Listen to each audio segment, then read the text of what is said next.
Hedonic Minimalist. Is it possible for moral/normative anti-realists who believe in theories that don't allow for moral and normative disagreement to have meaningful and substantive discussions about moral and normative dilemmas? This is a bit of an odd question, because nobody doubts that there are moral disagreements. Like, that's just one of the things that normative... What was your question? So yeah, that's one of the things that meta-ethical theories need to account for, right? So I guess maybe the idea here is that some meta-ethical theories fail to account for this, that they fail to provide a semantics for moral claims that would allow for genuine moral disagreement. I mean, this is one of the criticisms of emotivism, say. The argument will be that if emotivism were correct, then I can't really contradict a moral claim somebody makes. You know, somebody says abortion is wrong, I say abortion is not wrong. Well, I'm not really contradicting what you say, I'm just expressing a different attitude. I mean, like, the answer to that, of course, is, well, there are different kinds of disagreement. So anybody who defends one of these anti-realist positions will disagree with the criticism. They will say, no, actually, we can account for moral and normative disagreement in this way, right? Here's our alternative account. So maybe I'm misinterpreting your question, in which case I apologise. But I think pretty much everybody acknowledges that moral disagreement is a thing. It's something that happens, and it's something we need to account for. Okay, you also say, in addition, given that there seems to be at least a small chance that moral or normative realism is true, wouldn't it be more productive if they just talked about the question in terms of what we most likely have reason to do, just in case moral or normative realism turns out to be true? Well, there are several problems I have with this. First of all, the truth of moral realism wouldn't actually make any difference to anything. Even if there are moral facts, we don't have to align our attitudes or our practices to what the moral facts are. So let's suppose that I come to believe that there are moral facts for some reason. Doesn't matter what the reasons are, but I come to accept moral realism. I come to believe that there are moral facts. And suppose I come to believe that it is a moral fact that homosexuality is wrong. Well, what difference does that make? None. I will continue to encourage homosexuality. I will continue to say that it's fine for people to engage in homosexual behaviour, that gay people should have the same legal rights as straight people, that that sexual deviance is a wonderful thing, etc. I will continue to say and act and do the same things that I did before, because my attitude is that homosexuality is fine. I don't have a problem with it. And even if the facts have got a different attitude, even if, the universe judges somehow that homosexuality is wrong, why should that make a difference to me? I don't care. And, so I guess one way to put this point is,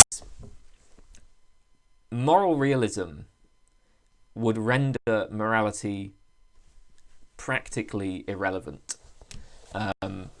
So I don't think, the truth of moral realism just wouldn't make a difference. So when you say, well, wouldn't it be more productive if we talked about the question in terms of what we most likely have to do, just in case moral realism turns out to be true? Well, if moral realism turns out to be true, it doesn't make any difference, as far as I'm concerned. But look, even if you disagree with this point, there's a small chance that all kinds of ridiculous theories are true. There's a small chance that the Earth is flat. There's a small chance that there's a group of fairies living at the bottom of my garden. In some cases there may be better than small chances of various theories. I mean, there are various questions about particular foods that might cause cancer, for instance. I don't know, maybe there's some evidence that a particular food you're eating has negative consequences, but you really like the food, so you carry on eating it anyway. I mean, look, you proceed on the basis of what your actual beliefs are, right? Not on the basis of like wild possibilities. As far as I'm concerned, moral realism is a pretty wild possibility. I mean, I'm just not a moral realist, right? I'm not convinced by any of the arguments for moral realism. So even if I thought that the truth of moral realism would make a difference, no, I'm not going to just proceed on the assumption that it's true, no more than I would proceed on the assumption that the Earth is flat. So, no, I act on the basis of what I actually believe. Hugo Gibson. Is there a distinction between the subjective and objective when discussing qualia or sense data or phenomena from an epistemic/ontological point of view?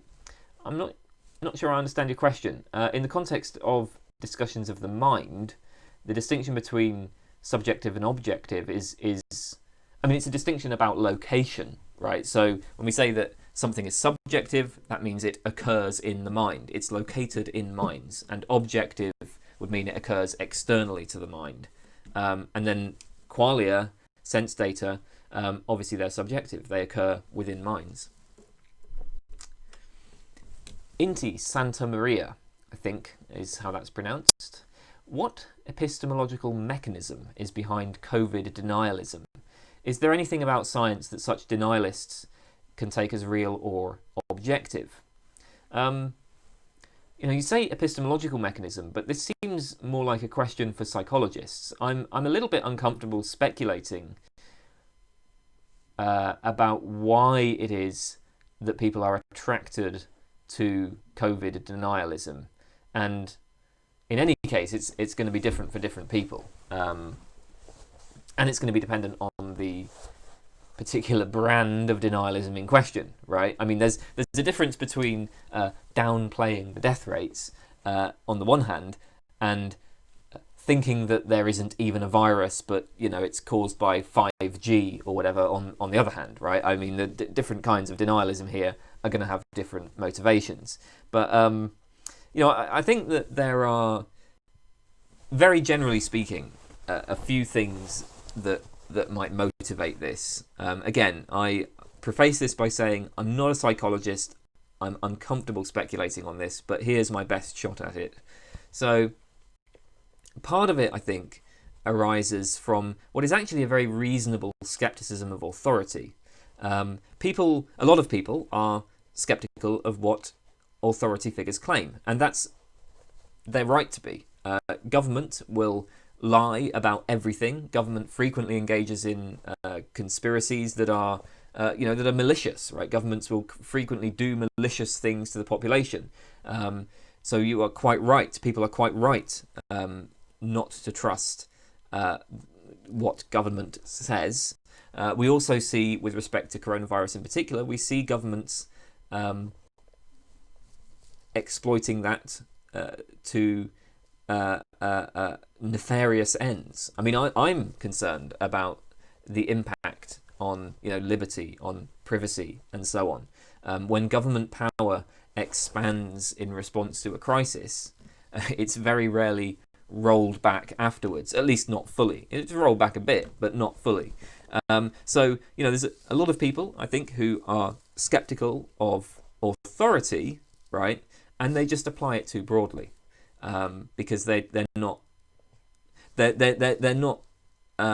clear on the distinction between authority and expertise, or they see governments working with scientists, and that skepticism of government power extends to a skepticism of scientific expertise. So I think that's part of it, right?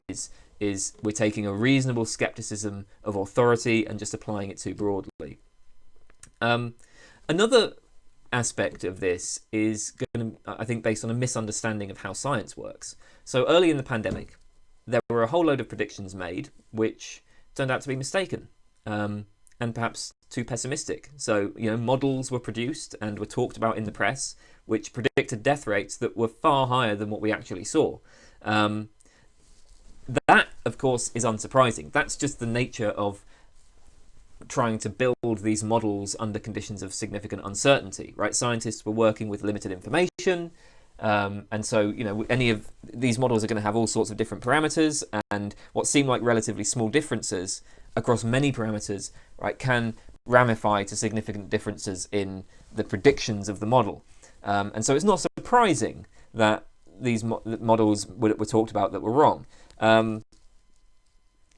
Again, people maybe take what would be a reasonable skepticism of difficulties in scientific modelling, and they just extend it to, you know, the like, no, I'm just skeptical of like everything to do with this. So it's not just, you know, models of predicted death rates that are wrong. It's our whole account of what's going on, right? It's like the whole account of the virus, of the disease and the thing that's caused it, and so on.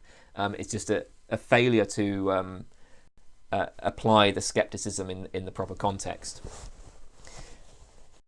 Another, and I think perhaps most important aspect of this is, you know, I've just said that people have a degree of skepticism. I'm now going to say that this is combined with what is actually a resistance to skepticism, because people like to have explanations. People don't like to be in a position of not knowing, right? So if you have this kind of skeptical attitude towards government and scientists, right, people are going to say, okay, the government is wrong, the scientists are wrong, etc. The scientists don't know, or the scientists are trying to mislead us, right? Okay, then we need an alternative explanation, because people don't like to be in a position of not knowing, right? And that's a crucial error, and I think that's an error that's implicated in a lot of fuzzy thinking. Is people simply do not want to be in a position of suspended judgment. So I think a lot of people may well be right to criticise the view of others. They may be right to be sceptical of what governments say. And they may even be right to be sceptical of what experts are claiming. But then they make this crucial error where they then adopt a belief in place of that, right? Rather than just acknowledging that actually we're not in a position to make any judgment, right? Because people don't like being in that state of suspended judgment. They like having clear beliefs. So I suspect that those things are what really drive COVID-denialism. That's my attempt at answering that question. Ira Aven asks, how many hours a day do you spend reading? I don't know, it depends. Usually at least several hours, but you know, some days I have. Sometimes I take a day off. Sometimes I read a lot. I mean, yeah, it's hard. I try to work like 8 hours a day, right? I mean, I try to do at least 8 hours of some sort of work. But whether that's reading or writing, yeah, that depends. Jacy Benson asks, I read too much Plato, and when I stop and read something else, it's always just Plato again. Logical positivism, it's just Plato. Postmodernism, extremely Plato. Marxism, liberalism, Plato, Plato. Why is it easy to read such a variety of views into Plato? Is time actually a flat circle, or is his writing really just an ambiguous kaleidoscope? You know, I can't help you with this one. It's been a long time since I've read Plato. When I did read it, I absolutely hated it. I promised myself when I did that course, it was a required course, it was part of the philosophy degree, I had to read Plato. I said to myself, I'm never reading Plato again. And then, of course, I had to read Plato again because it's Plato and it comes up in different contexts. But I hated it. I hated it. And I got to tell you, man, I don't really see how logical positivism, for instance, resembles Plato. I'm a bit lost on what the connection is there. Similarly, postmodernism, I'm not sure how that's extremely Plato. I mean, I guess, I mean, you can at a stretch read these views into it. I don't know. Okay, who's next? Jesus Walks. Number one, can you recommend introductory literature on epistemology? I'm not the best to ask on this one. I think when I was studying epistemology for the course at university, we read Duncan Pritchard's What is this thing called knowledge? I seem to recall that being the introductory book. I might be wrong about that. Don't have the best memory, so could be wrong about that. The thing is, for me, is that I feel like I've come to epistemology from other fields, right? Like, what I know about epistemology, it's a field that I have ended up coming to from lots of different directions. After having worked on other fields, I end up then thinking about the epistemology. And so I've, to some extent, sort of bypassed the need for introductory literature, if that makes sense. Yeah, so I don't know. I can't give you a good answer. Number two, what's your favourite quantum mechanics theory? Well, I'm not a physicist. I would say that the decision between empirically equivalent interpretations, so you have a bunch of interpretations that are interpretations ultimately all of the same theory, right? They all make the same empirical predictions. The decision between those is just a matter of pragmatics. It's just a matter of whatever you find the most, useful, simple, easy to think about. As I say, since I'm not a physicist, I don't work with that theory. I have no preference on it. Don't you really think that Marxism and Hegelianism offer more individualistic societies than libertarian theories? Okay, so I can't comment on Hegelianism in general. Now, when you say libertarian theories, I assume you're using libertarian in the sense of the US style right-wing libertarianism. So this is Nozick, right? And that tradition. Capitalist libertarianism. Because otherwise, given the existence of things like libertarian Marxism, the contrast between Marxism and Hegelianism and libertarianism wouldn't really make sense. So I assume we're contrasting Marxism with capitalist libertarianism. So look, I think, there really isn't a significant sense in which capitalism is an expression of individualist values. I really think that's just, as I see it, that's just a piece of propaganda. Capitalism is strongly collectivist. Very broadly speaking, capitalism requires submission to to property rights. If somebody is granted property rights in a field, for instance, just to take a very simple example, I can't just come along and frolic in the field, right? I'd be trespassing. They would have the right to remove me, and those rights are enforced by the state. Now, maybe a field isn't a particularly important example, but obviously when it comes to companies, workplaces, all of that, right? This has a significant influence on our life. It imposes significant constraints on most people's lives. Most employees do not really have a say in what their company does. They do not set the rules of their workplaces. They do not really have any actual power. They are in a position of submission to the, to hierarchies that are at least partly enforced by the state. I would agree that capitalism is not really individualist.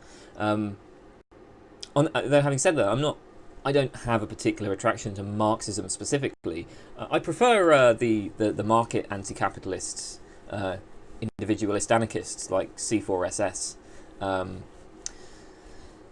Do you have guilty pleasures in philosophy, like something you consider as total bullshit, but it was fun to read? A lot of metaphysics. As I have said many times in the past, I'm an empiricist. I'm pretty resistant to metaphysics, but actually I really love metaphysics. I think metaphysics is great fun. On the Plurality of Worlds by David Lewis is one of my favourite philosophy books. It is total bullshit, okay? The conclusions he reaches are crazy, and the very methodology is, it's just absurd, right? It's like, it's literally an inference to the best explanation, but like, where he's just ignoring, essentially, right, all of the very serious problems that inference to the best explanation faces, and he's taking it in its most naive form. So it's inference to the best explanation with none of the sophistication that we find in recent philosophy of science, say, which has distinguished different types of good explanations, and connects inference to the best explanation with novel predictions and all of that.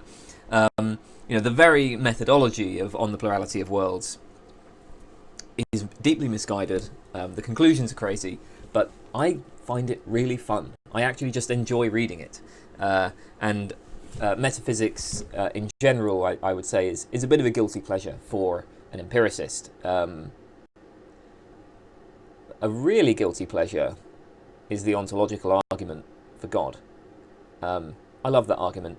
It's ballsy, it's brazen, ridiculous, and of course I'm very much on the atheist side, but that's a lot of fun. Okay, Joachim Hansen. I don't know. I'm not sure how to pronounce that first name. Sorry. What is your stance on Epicurus' idea of shared living with friends? So, don't know a lot about Epicurus. I do pretty much accept hedonism as a theory of well-being. I think at least as far as I'm concerned, what ultimately matters to my life is the states of pleasure, of happiness. Personally, I have very few friends, but friends make you happy, go for it. I don't know. I don't have anything sophisticated to say about this. I'm not really somebody who deals with philosophy as a tool to help us live the good life or anything like that. This is outside of my field of expertise, I'm afraid. Junksaint, is an intelligent community or smart community better? Are they the same thing? Yeah, I don't know what the distinction would be between an intelligent community and a smart community.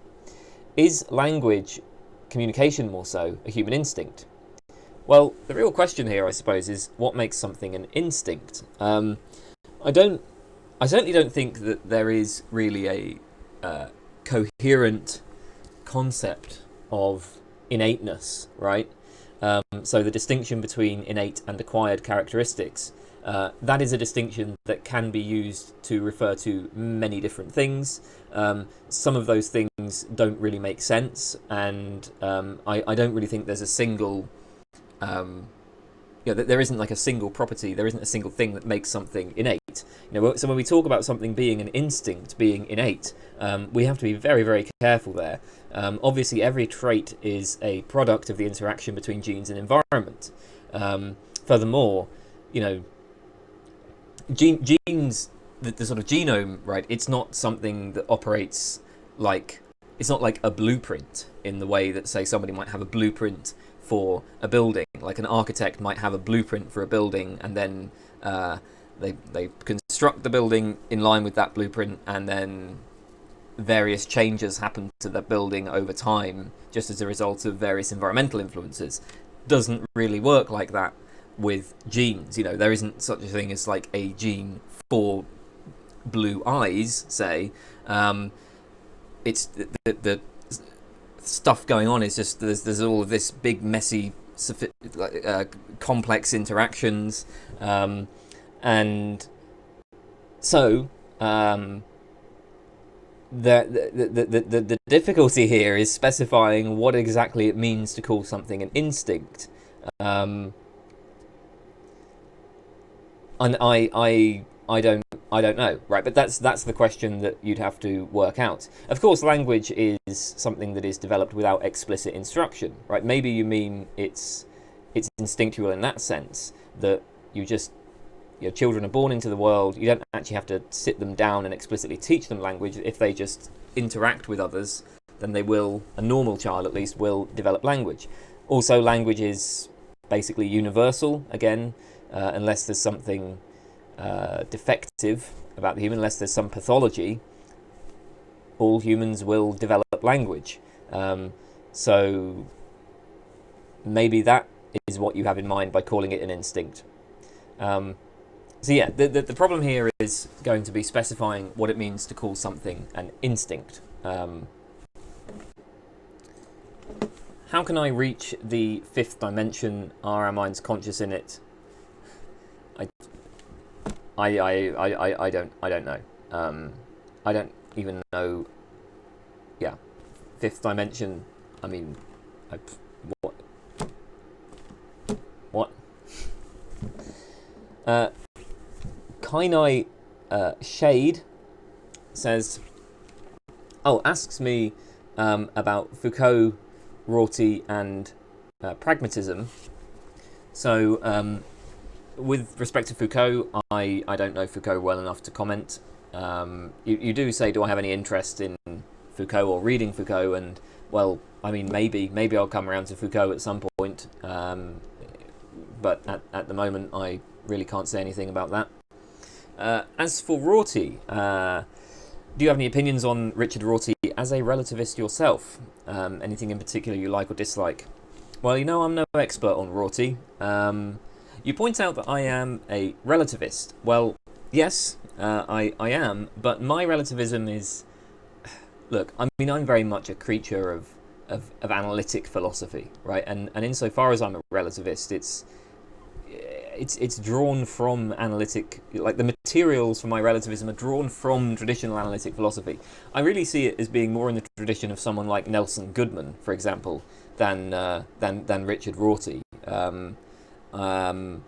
And anyway, Rorty himself rejected relativism, right?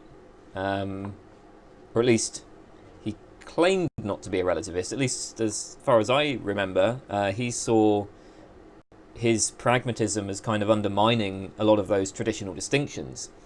Another thing is that my relativism comes from my particular analysis of truth and knowledge. And I actually accept the idea that truth involves a sort of mirroring of nature, that beliefs represent the world, and a belief is true when it corresponds to the world, when it mirrors or matches the world.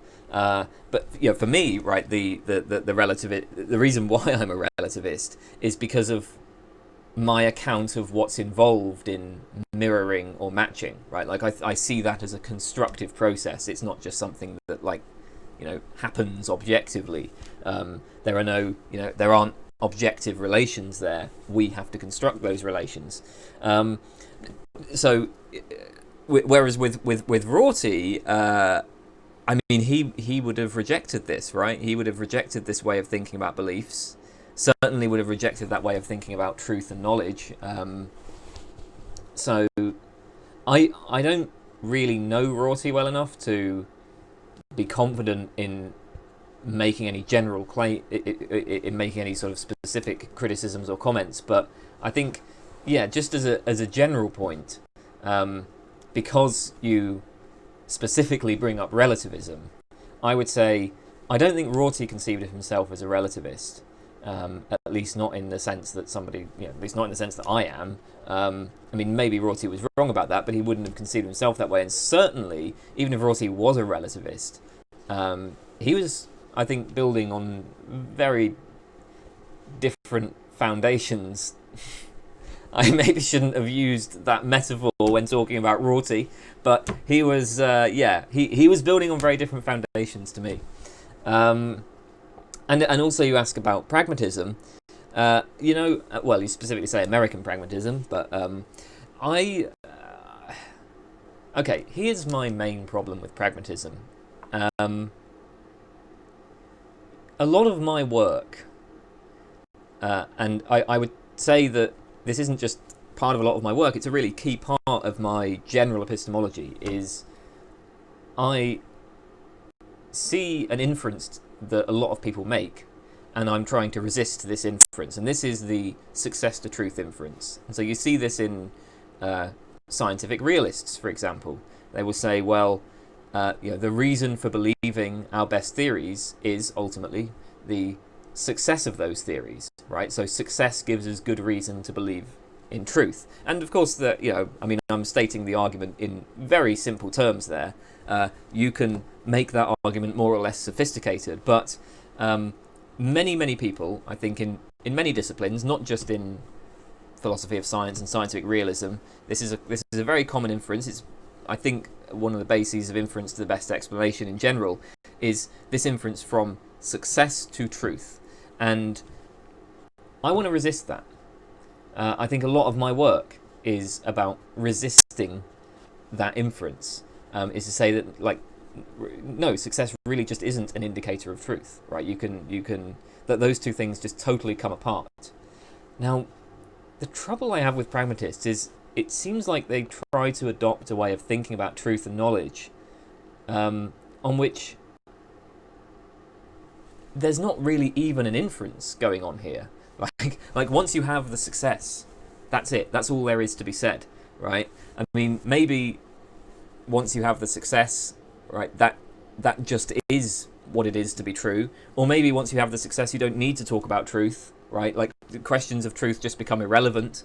But it does seem as though, in a way, pragmatism is further from my position than even the, traditional realism or whatever is. Because in the case of traditional realism, they at least see a distinction. They see an inference taking place. Whereas I get the feeling that pragmatists try to collapse that. Now, I have said this, I have expressed this concern to people before, and I have actually been told that I am misunderstanding pragmatism, and that pragmatists do not do this. And I do know that the sort of slogans that you sometimes hear about pragmatist theories of truth, truth is just utility, or truth is just a matter of success. That's a simplification. So maybe this isn't really even an objection, but I don't know. Whenever I've read pragmatists, it really does seem like this is kind of what they're doing.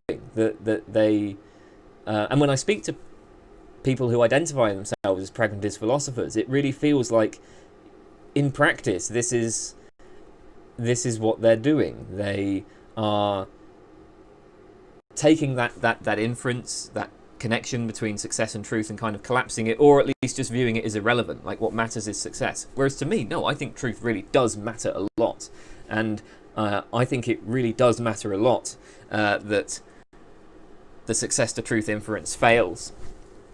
So there you go. I don't know whether that's a particularly sophisticated comment, and maybe I'm just misunderstanding what pragmatism is all about. But that's my answer. Krak asks for my favourite Marxist philosophers except Marx. The only one that I really know all that well is G.A. Cohen. At least, so the only one that I know like well enough to talk about in any way would be Cohen.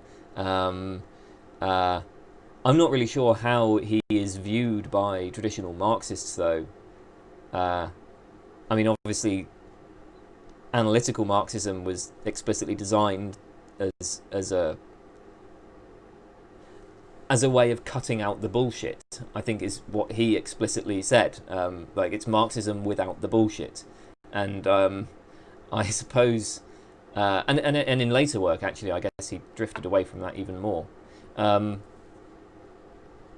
But I don't really know a lot of Marxist philosophers, so yeah. Right, so considering how much science improved our life, how do you explain the exponentially growing skepticism to it? And then you point to anti-vaxxers and so on. Yeah, I have answered this question, I think. There's no need to repeat it. Who was it who asked the question before? Let me just see. Okay, so if you look at the video contents, I will add a contents to this. I think I answer this question in response to somebody called Inti Santamaria, specifically with respect to COVID-denialism, but I think the points I make there probably apply to other forms of skepticism about science. And you also asked, do you think we can reinstate our faith in the institutions, and if so, how? Unfortunately, I really have no idea. I mean, this general question about, like, why is there growing skepticism towards science, and how do we restore people's faith in it? I mean, although I probably wouldn't want to say faith in it, I don't really like the idea of faith in science, but you know, I wouldn't phrase it in quite that way. But I get the message you're making. It seems like a question for sociologists and psychologists and so on. I mean, I really feel like this is way outside my field of expertise. So I'm reluctant to talk about it, but I have talked about it. So if you go and look at my answer to that other person, then that's the answer to your question. Okay, Lewis. Are there any areas or subjects in contemporary analytic philosophy that strike you as worthless? You may interpret this as an area that has no practical import, something that is only a problem, and consequently interesting for philosophers. Well, there's an interesting move in your question there. I may interpret this as an area that has no practical import. So something is worthless when it has no practical import and is only interesting for philosophers. I may interpret the question that way, but why would I? Because why would a philosopher accept that way of framing the issue? I mean, philosophy is interesting, philosophy is worthwhile. And it doesn't have to, like, why does everything have to have practical import? Philosophy is an interesting thing in itself. So I don't accept that something is worthless just because it's not got immediate or any practical utility, or just because it's only interesting to philosophers. Because I'm interested in philosophy. And you know, if you're watching this, you're probably interested in philosophy too. Otherwise, why are you here, right? No, philosophy is a worthwhile endeavour in itself. So, having said that, right, are there areas that strike me as worthless? I don't know. You know, I'm an empiricist, a pretty hardcore empiricist. So I suppose there are lots of debates in metaphysics that just, that as far as I'm concerned, are deeply misguided in some of their fundamental assumptions. But like, I don't really find them worthless. You know, I think debate is. I think alternative positions like these are very useful. I mean, there may be specific trends that are problematic. So, if you take analytic metaphysics, right? Well, as I say, I'm an empiricist, so immediately I'm going to be somewhat chilly towards analytic metaphysics. Now, if you then... There are then some people working in analytic metaphysics who will deal with topics covered by the sciences, but without really engaging with science, right? So when they talk about, say, space and time and so on, without actually engaging with the best contemporary science. I mean, that is analytic metaphysics at its worst. And this is the kind of thing that Ladyman and Ross talk about in their book, Everything Must Go, in the first chapter. The idea that we can learn about the fundamental nature of the world, the underlying structure of the world, by sitting on an armchair, thinking about it, thinking through our intuitions, while also basically ignoring the deliverances of the sciences. That really does stretch credulity, right? So I mean, maybe that's worthless. So yeah, there might be areas that are worthless, but as I say, I'm quite happy to let 1,000 flowers bloom in philosophy, and I certainly don't think that you need to have practical import to be worthwhile. Mark W. I find Marcus Aurelius worthwhile. What is your opinion? I know nothing of Marcus Aurelius. I have, well, not nothing. I know who it is, but I've never read anything by him. I don't really know. I mean, like, he was a Roman emperor or something. That's pretty much the extent of my knowledge of Marcus Aurelius. My understanding is that many of my brain's current atoms will not be part of my brain when I die. This has helped my fear of death. Any thoughts? Seems irrelevant to me, because what matters, surely, is the overall structure, right? The brain isn't just a heap of atoms, right? It's atoms which are structured in a very specific way, undergoing very specific types of processes. And like, you could take exactly the same atoms, right, and remove that structure, and that would be death. On the other hand, you could have that structure with the atoms constantly being replaced, which is what actually happens.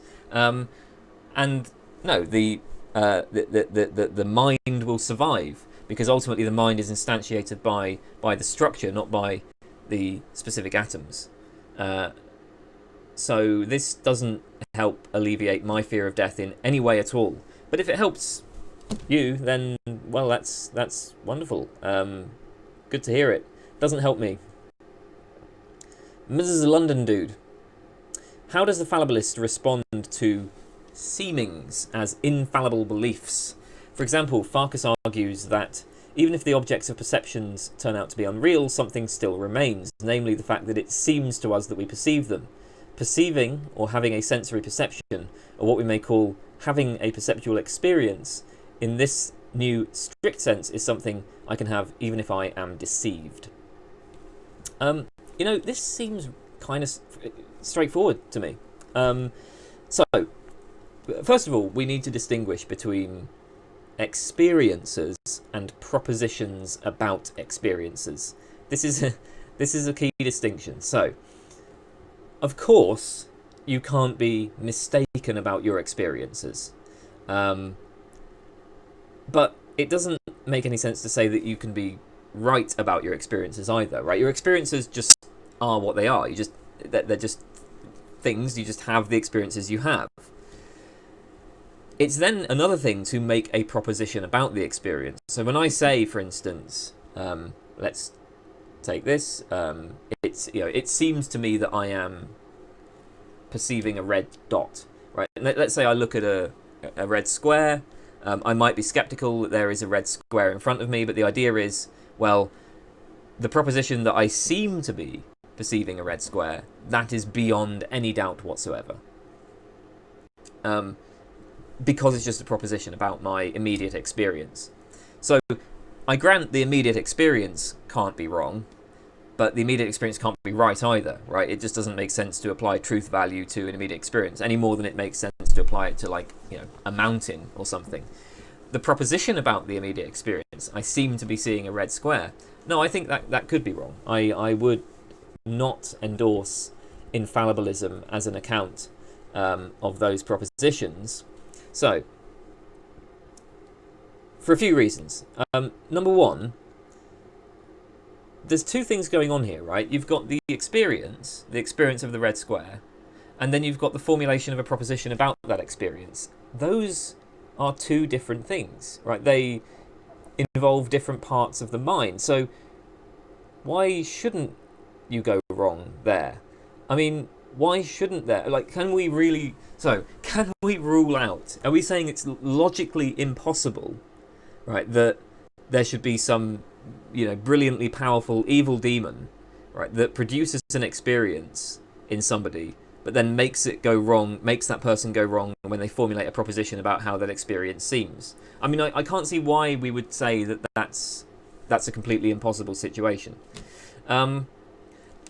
And of course, the second thing is that when it comes to formulating propositions about our experiences, well, there are a number of philosophers who have made at least somewhat plausible challenges to the very way in which we conceptualize our experiences and our minds, right? Like, the eliminative materialists. Our experience has to be classified before we can make any statement about it. You know, I mean, when I say I seem to be perceiving a red square, I'm appealing to some sort of classification scheme. How can we be sure that the classification scheme we have is accurately reflecting the way things really are? And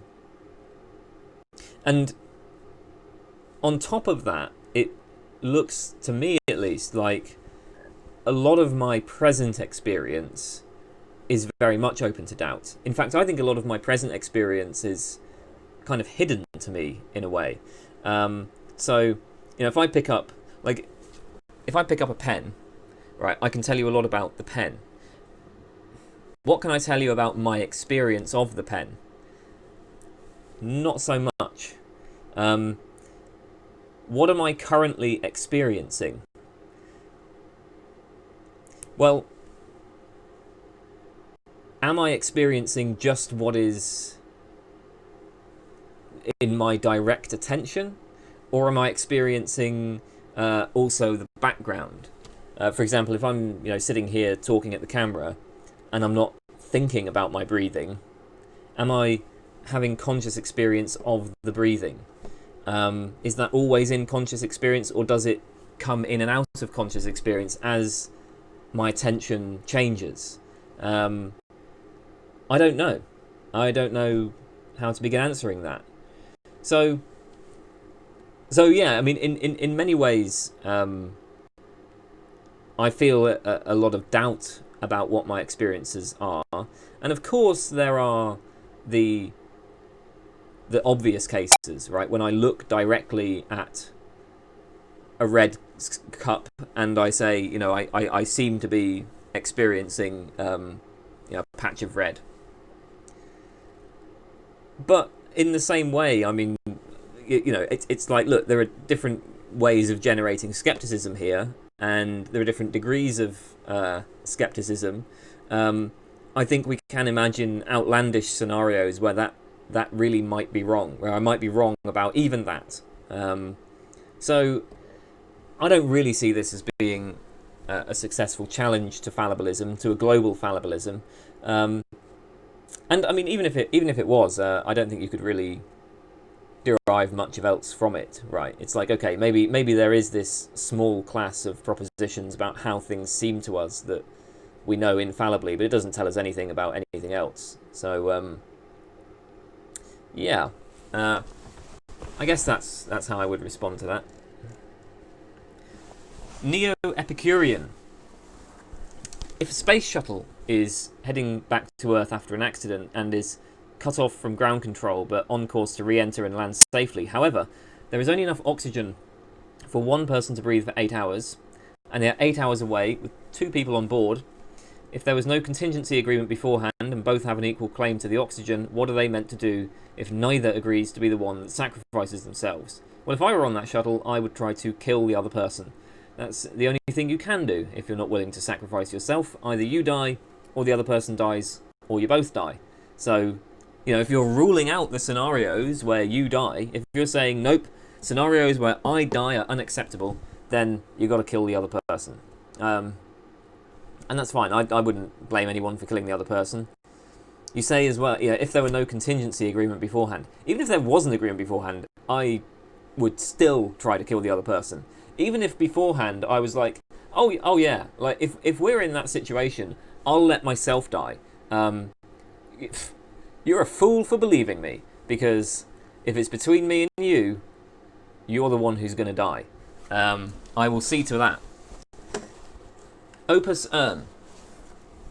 Do you have any inclinations pertaining to the nature of David Hume's personal religious assumptions?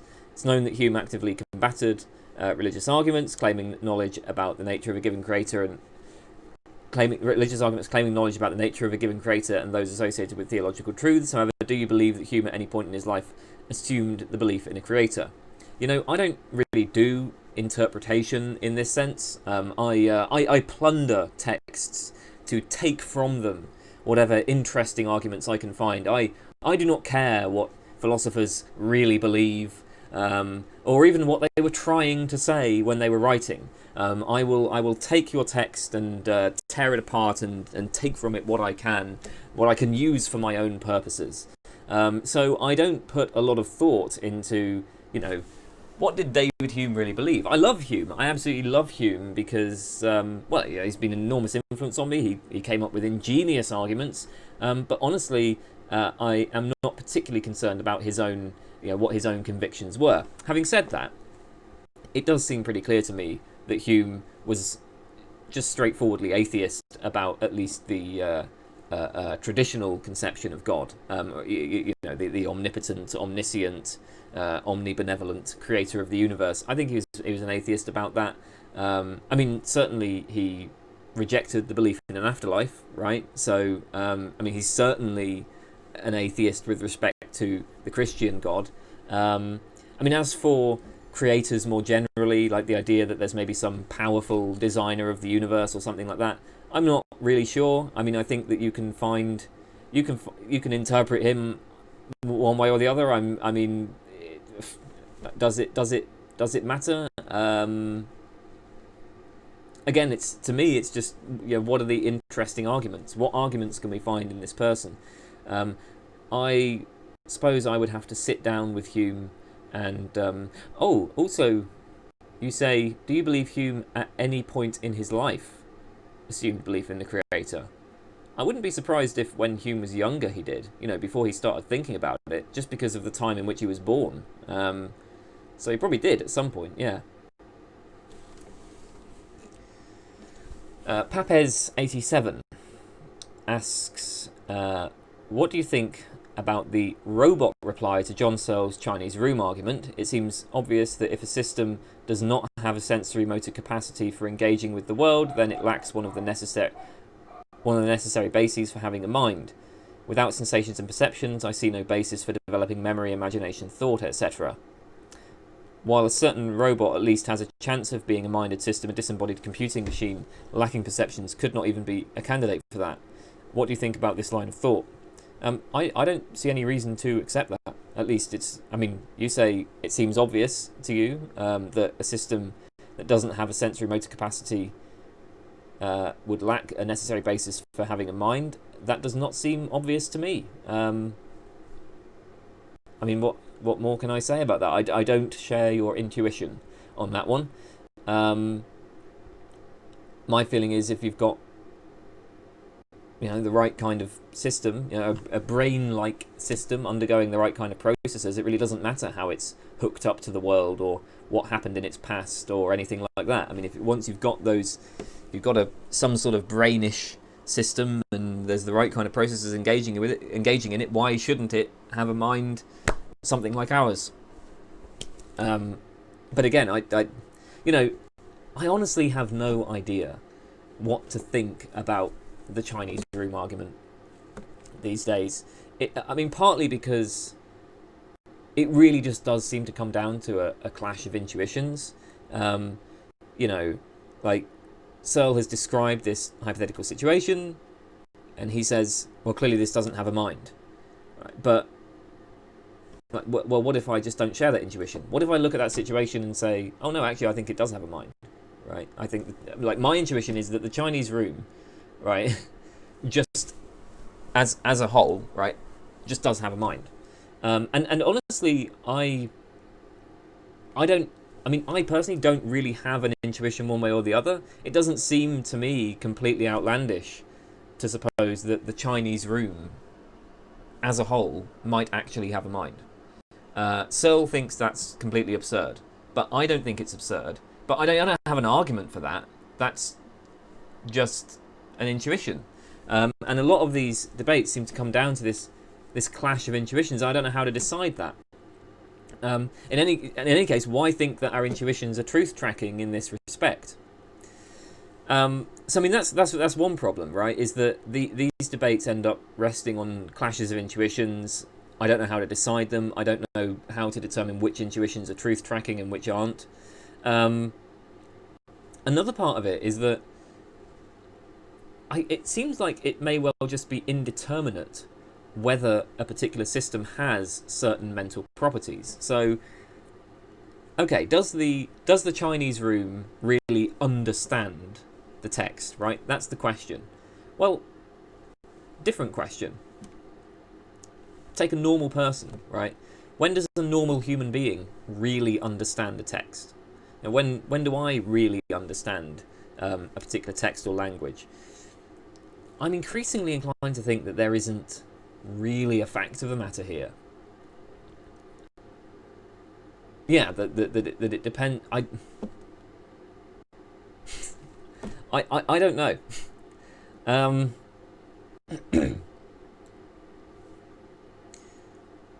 I mean, yeah. I suppose the deeper question is, okay, is there something it's like to be the Chinese room? Because we say that, what is it that makes me really understand? Okay, I've read your question, right?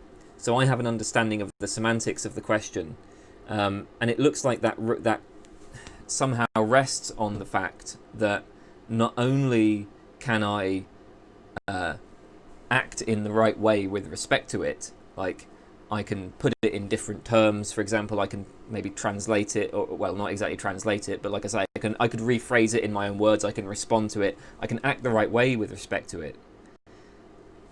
There's also something it's like, from my point of view, to I read this, and there's something it's like in my head, and I have that feeling of understanding. Is there something it's like to be the Chinese room?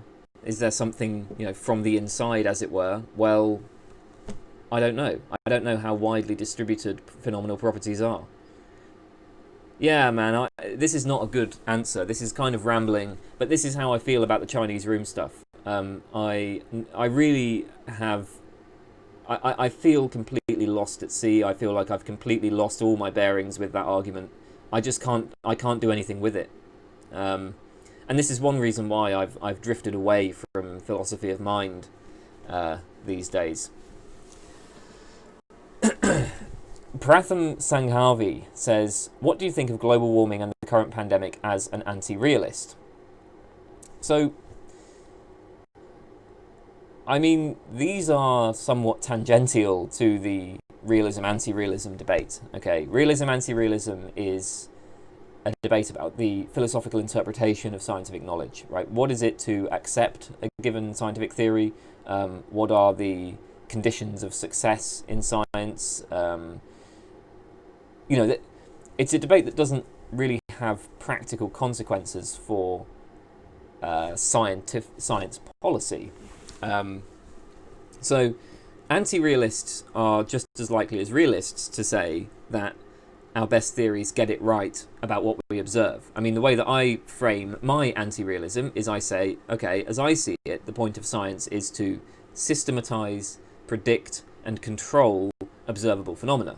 And our best theories are extremely powerful tools for systematizing, predicting, and controlling observable phenomena. Our best theories basically get it true.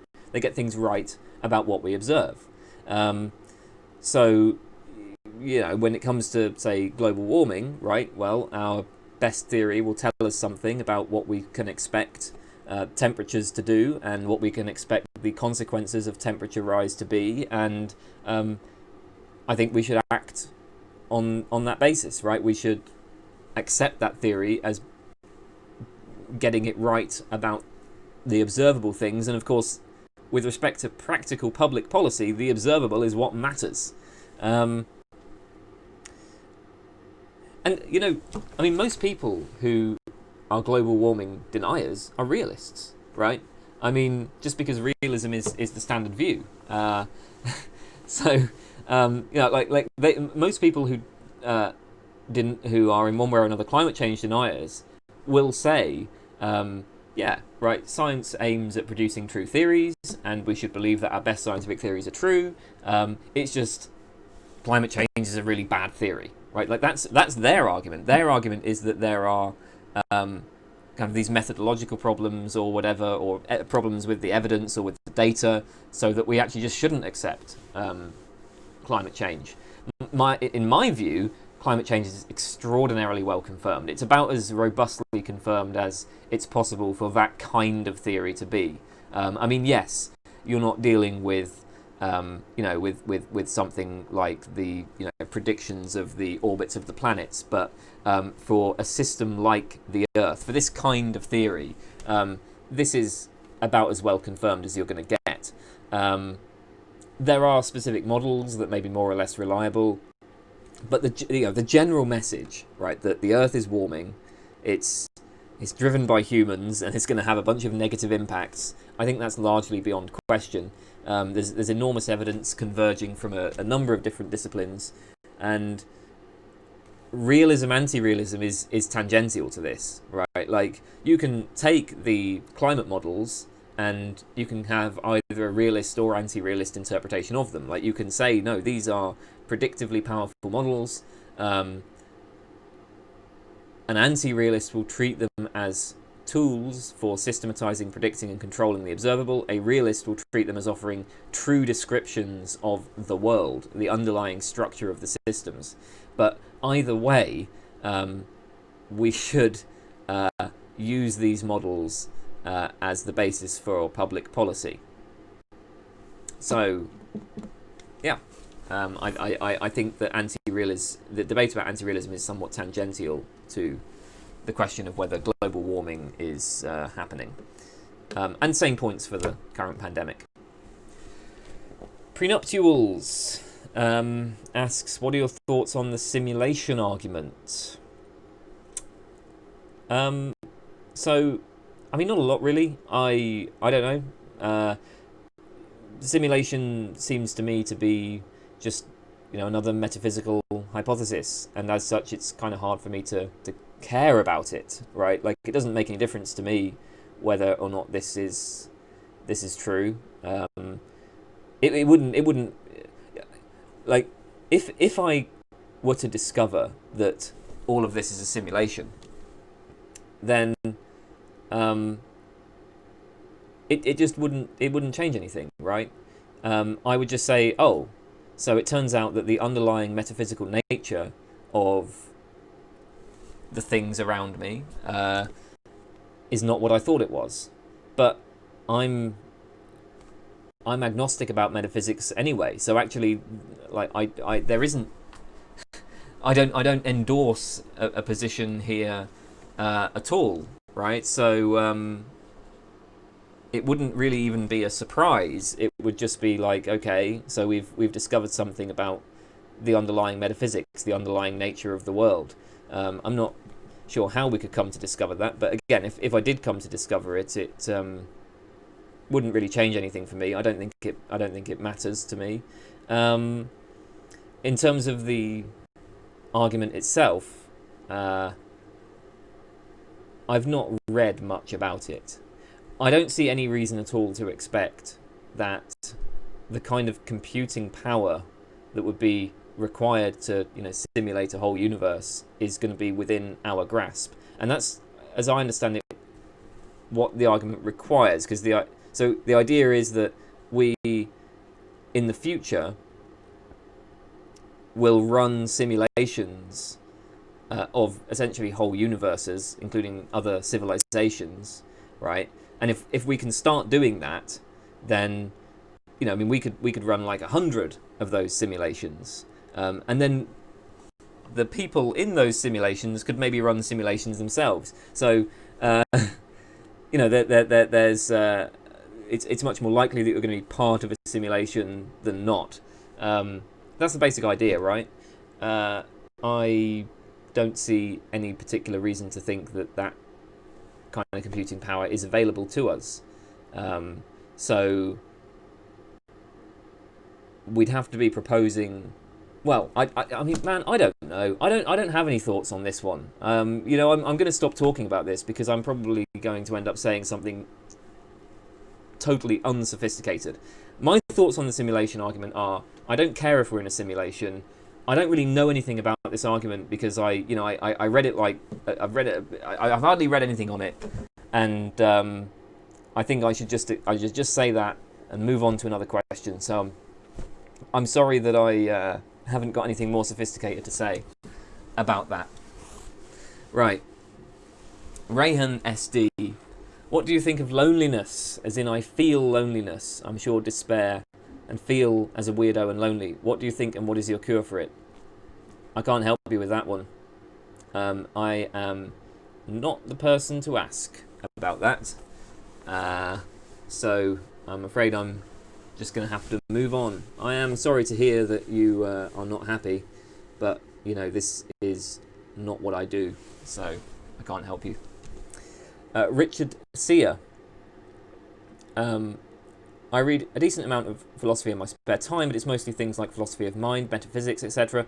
I'm looking for some philosophical books that have a great deal of wisdom about life, human nature, societal issues, etc. Any suggestions? Nope. I do academic philosophy. Those, you know, the kind of wisdom about life, societal issues. Well, maybe societal issues can be in... Well, no, not really. Look, these kinds of issues just don't engage me. I mean, even when it comes to societal issues, like, okay, I do have an interest in political philosophy, but I tend to be interested in the more sort of ideal theory kind of approach. Or I'm interested in the foundational questions rather than applying it to specific contemporary problems. Yeah, I don't use philosophy as a tool for like wisdom about life. I'm not really even sure what that means. I've never felt like there's anything, you know, missing in my life, and when I do feel like that, I change practical things. Philosophy isn't something that helps me there. So, sorry. Ryan Hauger. You obviously mostly focus on analytic philosophy. Do you think the English-speaking world is making a mistake by not paying as much attention to continental philosophy? Well, I'm pretty happy with the emphasis on the analytic approach. You know why? Because I like analytic philosophy. I like the analytic approach. That's what I do. It's very good from a purely self-interested point of view that the English-speaking world has this focus on analytic philosophy. Because, you know, well, that's what I want to do, and so if that's what the rest of the English-speaking world is doing, then I can fit right in. There might be a place for me there within academia. But look, it's not like it would be a mistake for it to have more continental stuff. Some people value continental philosophy, and if more people valued it, then yeah, I mean, it would be perfectly worthwhile. Similarly, I mean, it doesn't matter. These are just different things, and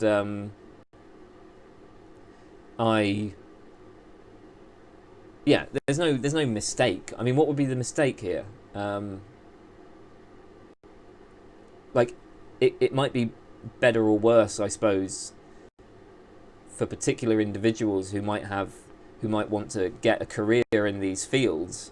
If you're a continental philosopher looking for a career in an English university, then okay, that might be an issue for you, that there's not so much attention on the continental stuff. But I don't know, that's not really a mistake. So no, I don't think it's making a mistake, and it wouldn't be making a mistake if it were paying attention to continental philosophy instead. What's the scientific anti-realist stance on history?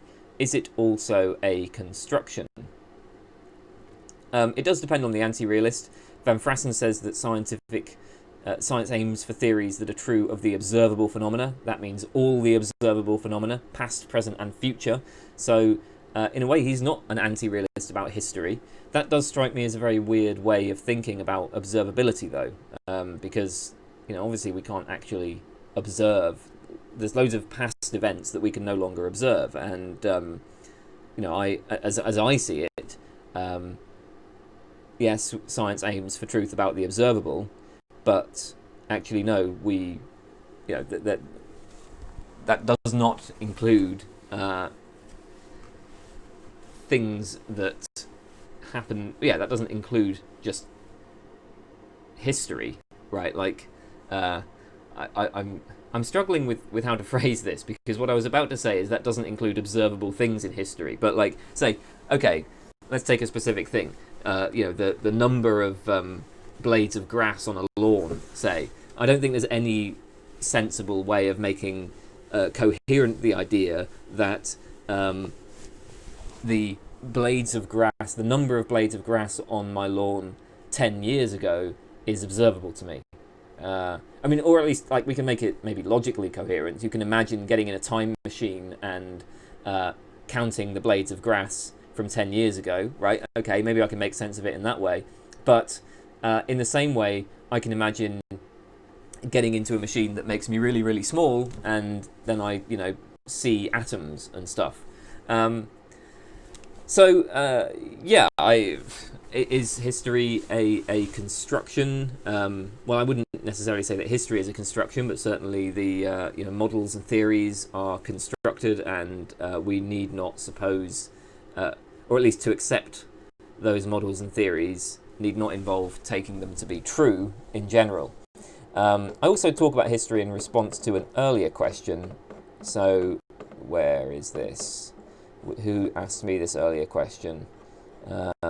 Somebody did. Oh, I can't find it. Who asked me? Where was that earlier question? Where is it? Okay, there was an earlier question about realism and history, but I can't find it now. So,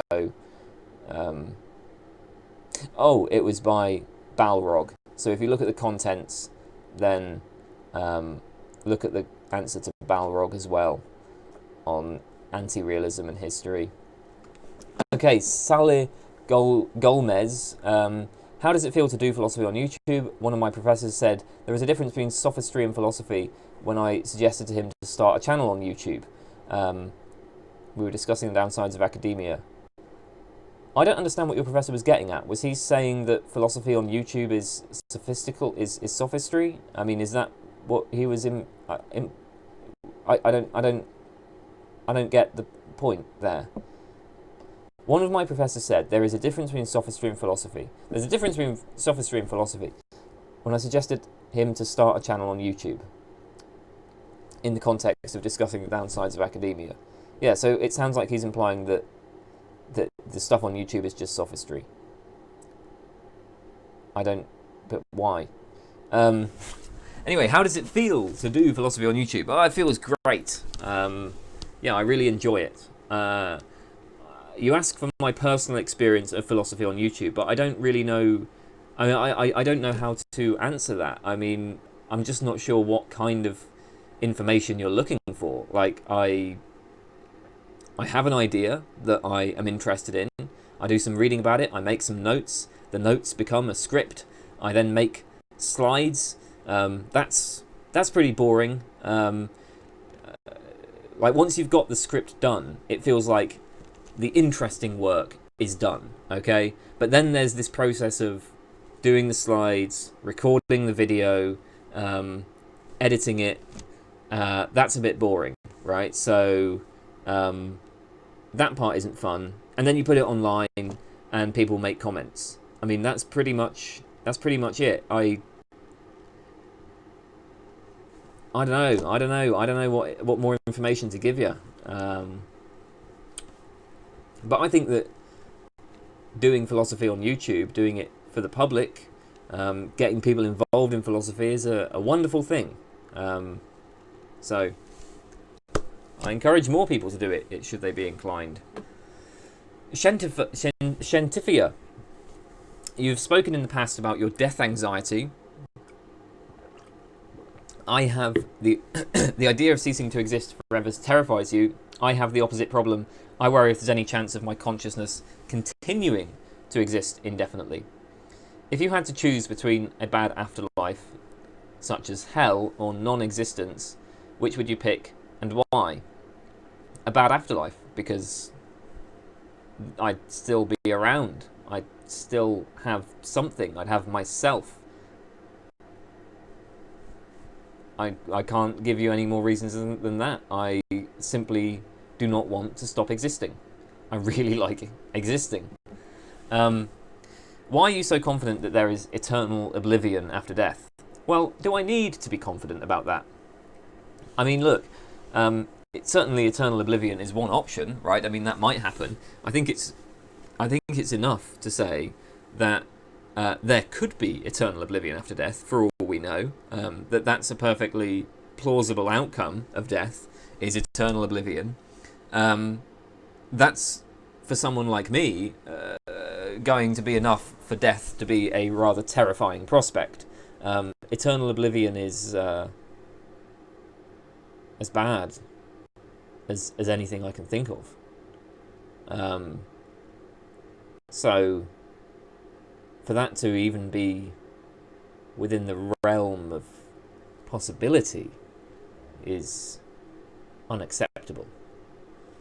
But anyway, why am I am actually quite confident that it will be eternal. Well, maybe not. I mean, here's why it's at least plausible.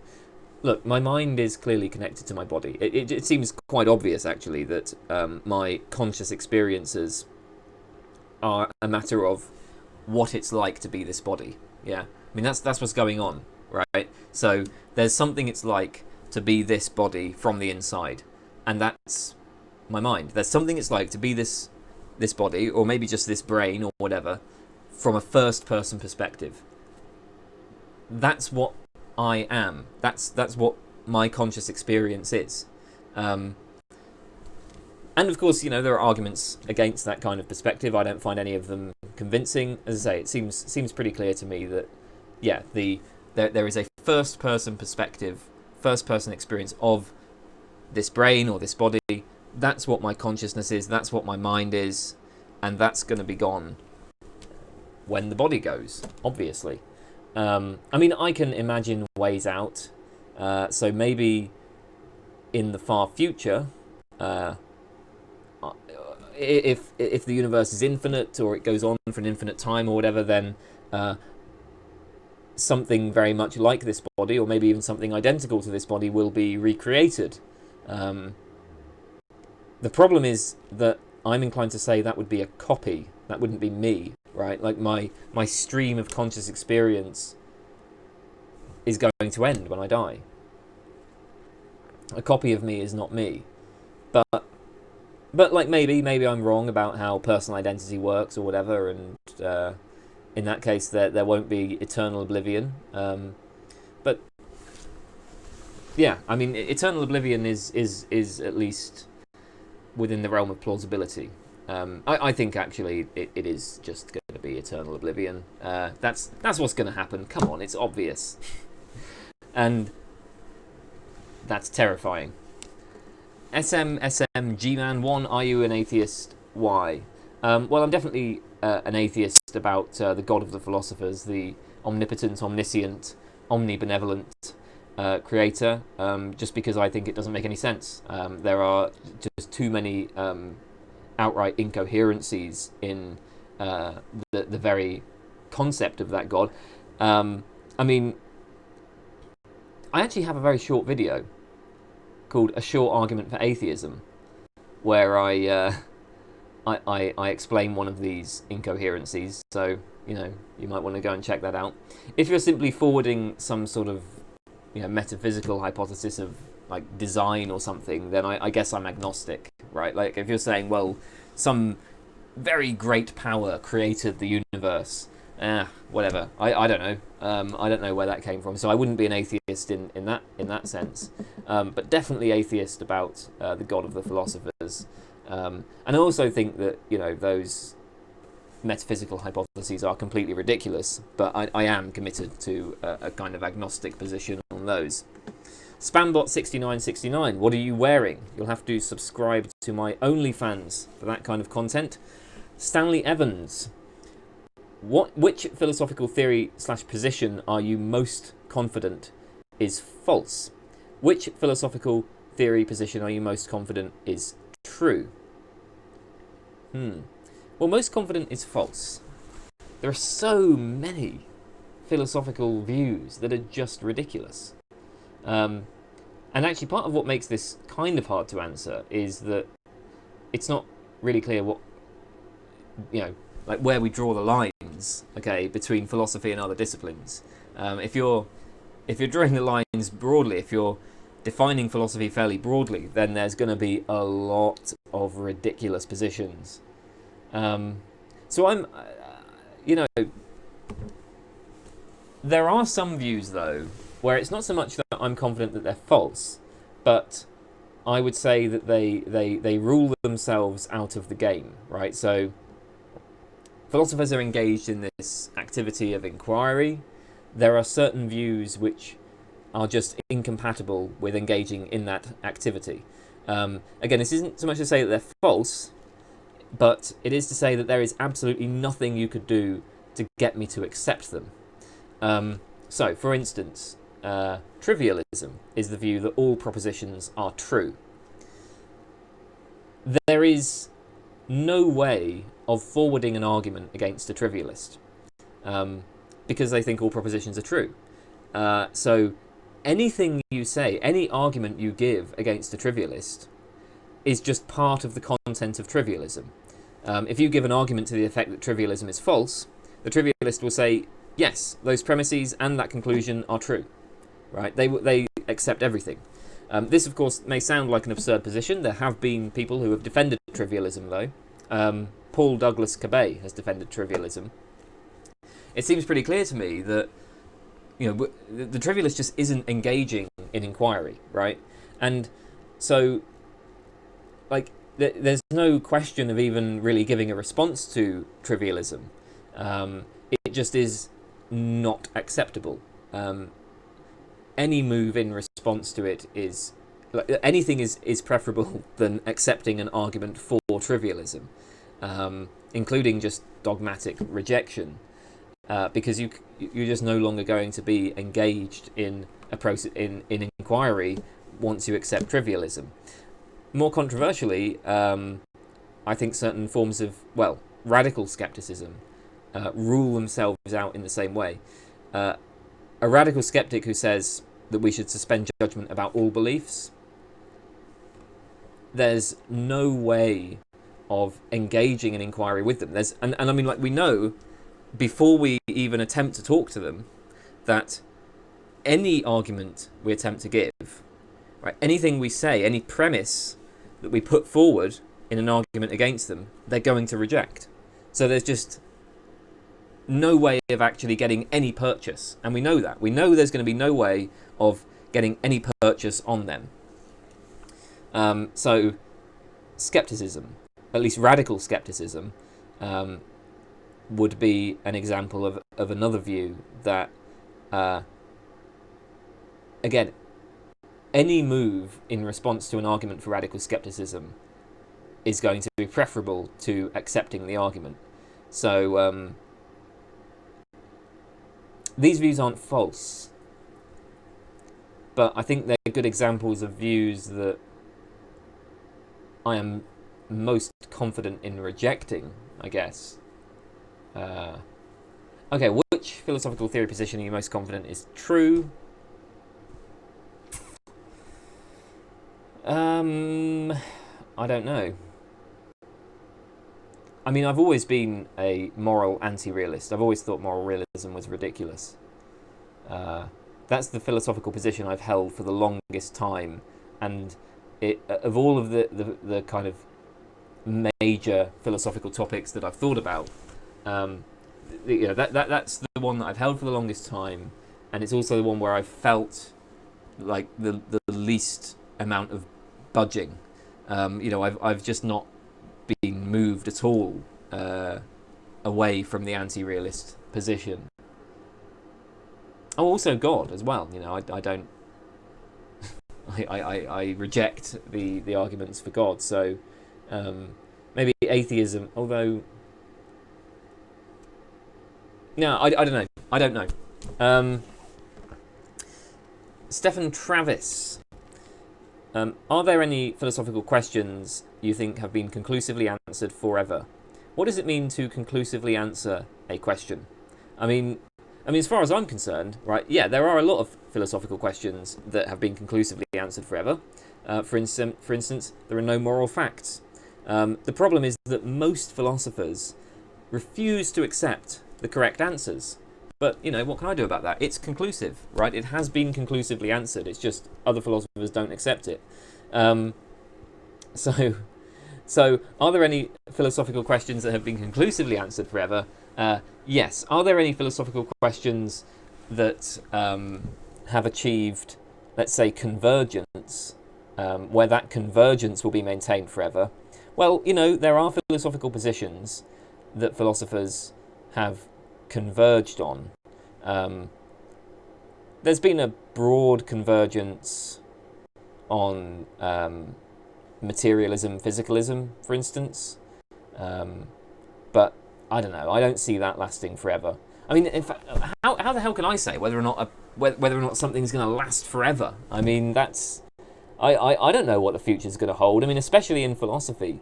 No, that's I don't think so. I don't think I can think of any specific examples of a philosophical position that is going to maintain allegiance just indefinitely, for as long as humans continue thinking about it. Are there any you suspect will never be answered? I am inclined to think that the question of how widely distributed phenomenal properties are, right, is one of these. I don't know how we will ever answer that. So, there's something it's like to be me. So we know that human bodies, or brains at least, in certain states, have first-person experience. But how far does that extend? There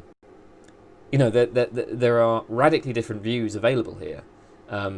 So, on one extreme, there's the view that consciousness is limited to those entities that are capable of, that have like linguistic capacities, and that are capable of kind of forming statements or whatever, or propositions about themselves. So in order to have the consciousness, you have to think about yourself.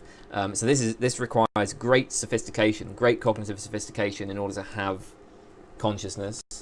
On the other extreme, panpsychism attributes conscious phenomenal properties to the universe much more widely. Maybe even fundamental particles have some sort of phenomenal properties.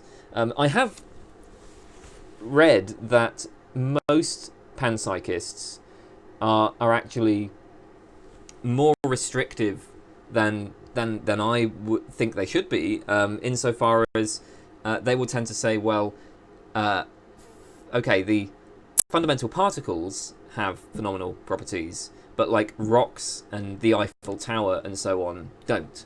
That's certainly Galen Strawson's position.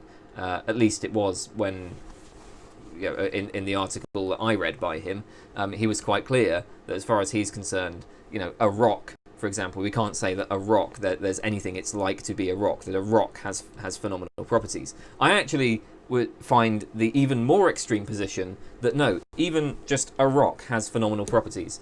I think that's perfectly plausible as well. That's a position that is within contention. And I don't really know how to decide between these positions, and I'm not sure that we ever will decide between them. I'm not sure there'll even be any convergence on them. Well, maybe there'll be convergence, but, convergence isn't going to last. I mean, I don't really know. You're asking me to predict what philosophers will do in the future. These predictions, there's never really any basis for them.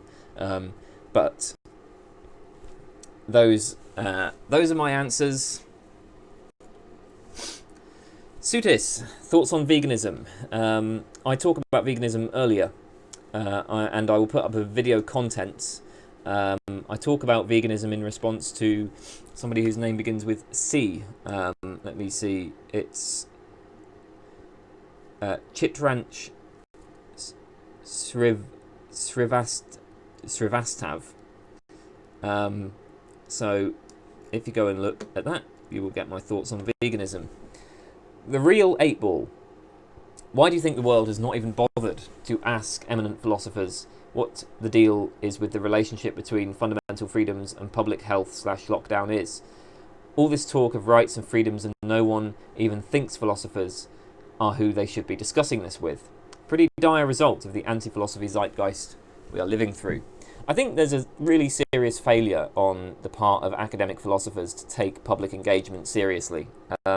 It's a big problem. The vast majority of philosophers will pay lip service to it. They will say, yes, of course, we should be getting the public involved, we should be getting out there, we should be promoting philosophy. They'll pay lip service to stuff like this YouTube channel. They will say, yeah, Kane Baker's YouTube channel, that's fantastic, that's what we should be doing.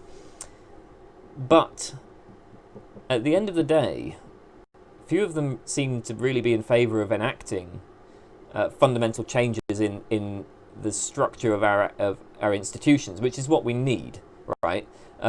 So here's the problem, right? How do you succeed academically? Well, basically, it's by publishing in journals, or maybe occasionally publishing books, and expanding the frontiers, right? Coming up with new ideas, expanding the frontiers of the discipline. So, I published an article in a good journal, in the European Journal for Philosophy of Science. This article is going to be read by like 10 people, okay? Now, when I look for a job, a great deal of weight will be placed upon that article and others like it.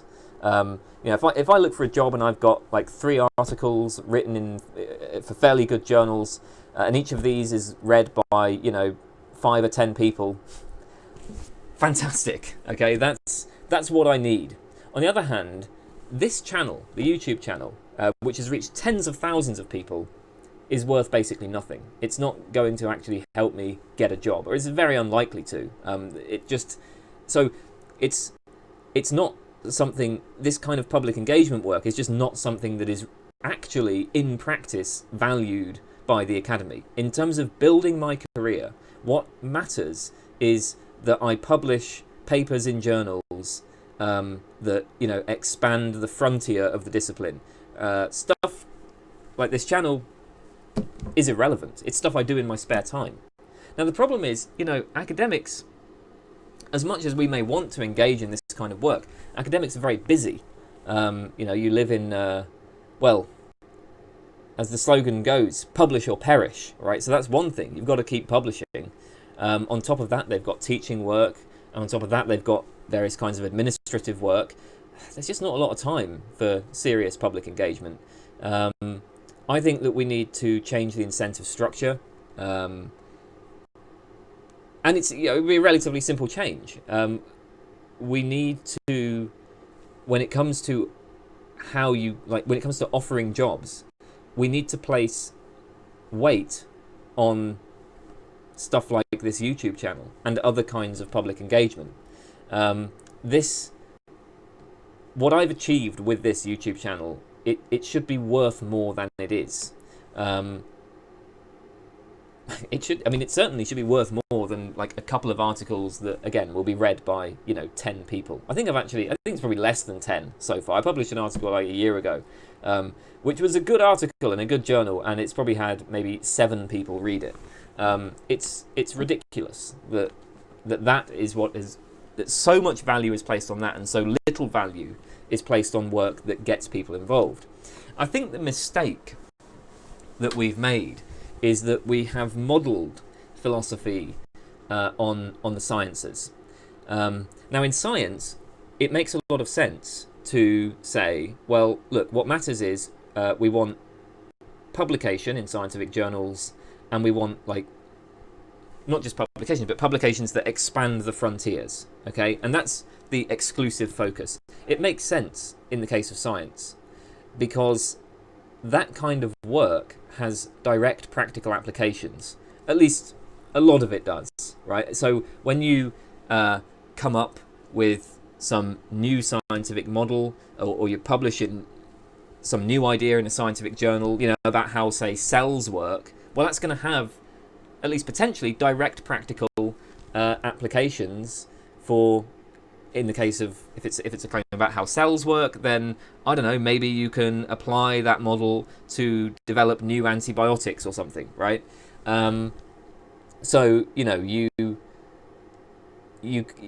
that matters to the public, right? Because you have practical consequences. So by publishing and by expanding the frontiers, you get the public engagement and the practical applications for free. We don't get that in philosophy. Philosophy, the public engagement, there are not really any practical applications, and certainly the public engagement doesn't come for free, right? You publish an article in an academic journal, people don't care about it. I think that the way to solve the problem you have talked about there is to change what it is we value, and that will, alter slightly the things that philosophers spend their time doing. We should be spending more time engaging with the public, why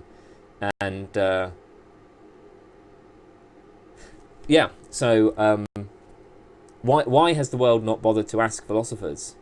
It's because philosophers have totally isolated themselves, and they are becoming more and more isolated, and that will continue to occur until we change what it is we actually value, until we change the incentives for philosophers to do public engagement.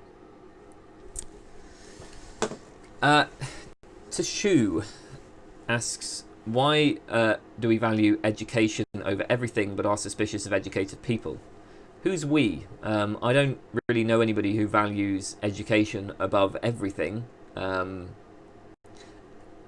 As for suspicion of educated people, I think I've actually already answered this in response to, where is it? Inti Santamaria. So if you look at the video contents and you find Inti Santamaria, that's INTA, look at the response to her. That's my stab at explaining suspicion of educated people. So maybe that will answer your question. Venor M asks, thoughts on the feasibility of mind uploading? I have absolutely no idea at all. You might actually want to check out my answer to... Somebody asked me about the Chinese room, and I expressed some... Okay, yeah, so if you look on the video contents, my response to Papeds87, I have no idea with this sort of stuff. I've completely... It's just... I don't even know where to begin anymore with it. And I express similar sentiments to Papeds87. If you look at that, then you might get a sense of just why I have no idea. Anyway, Wisdom File. What is, in your opinion, first philosophy? To be more specific, what is the most basic branch within philosophy? Meaning, which branch must we have answers from first before we can begin inquiry in other fields? I think there is no such thing. First of all, you don't need to approach philosophy in any kind of systematizing way. You might just take specific problems in specific areas and not really be concerned about constructing some sort of big general structure. Like, we've got, okay, this is my epistemology, and this is how it plays out here and how it plays out here, and this all is connected in one big structure, and this is the foundation. So you might not even be concerned with developing a kind of coherent system. There are philosophers who are just much more piecemeal, and that's fine. But even if you do want to engage in that kind of systematizing, and I think, to be honest, I kind of do, I see it more as a web of belief rather than something where you start with foundations and build up. So in my own example, I'm an empiricist. Now, I didn't come to empiricism first and then apply it to other things.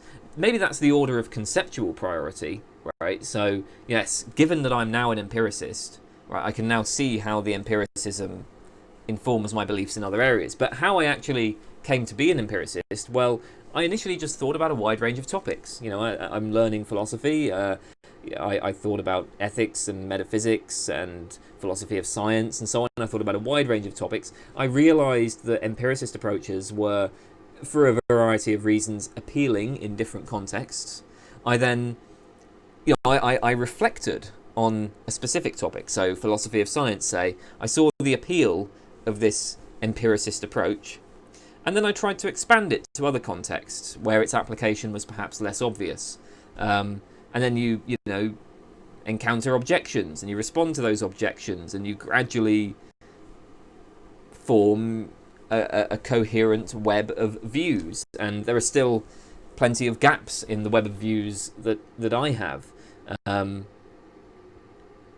So in terms of one's own individual development, it's not particularly useful to begin by asking, okay, what are the foundations and how should this play out when it comes to the specific topics? Very often you need to think about the specific topics in order to have a sense of what types of foundations would even make sense.